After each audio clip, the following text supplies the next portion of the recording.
Now, many of my fellow nerds may know about the Golden Record, but did you know that there's also a map on the record? This is the map. It is consisting of 15 lines, all converging at a central point, that is the sun.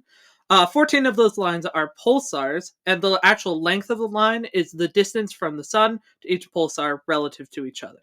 The reason this map makes any sense is because of those pulsars. Pulsars are neutron stars that are so extreme that they eject a beam of radiation out of both magnetic poles while spinning rapidly on some angle to its axis. When one of those beams faces Earth, we're able to detect the pulsar. When it faces away, we're not able to. We use this to determine the period of a pulsar.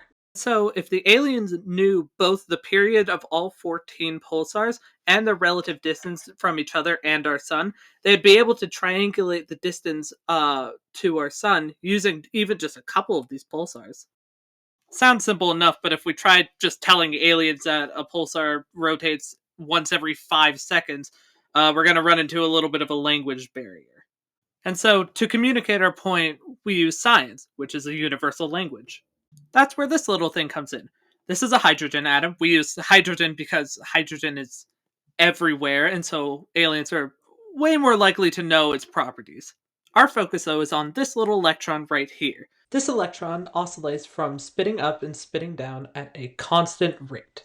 All 14 of the pulsar lines have these little marks, which basically translate into binary, which can translate into a decimal with a little math.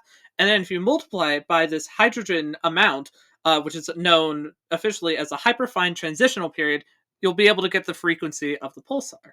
Now you may be wondering what this 15th line is here. The purpose of this line is actually twofold. First, it measures to the center of the galaxy, that's what the length is, so that aliens could get an idea of how far away from the center of the galaxy we are. The second thing it does is it establishes the galactic plane with a tick on the end of the line. What is the galactic plane? Imagine a pancake. Our galaxy is roughly pancake shaped. I mean, it's flat, but it also has some depth. However, the galactic plane is actually 2D, and it is the layer of the galaxy, or the pancake, that has the most mass in it.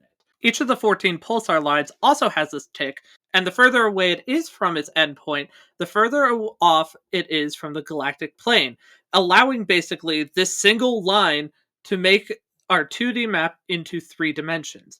Unfortunately, this map isn't perfect, and I'll link an article as to why that is, because I don't have the time to talk about it right now.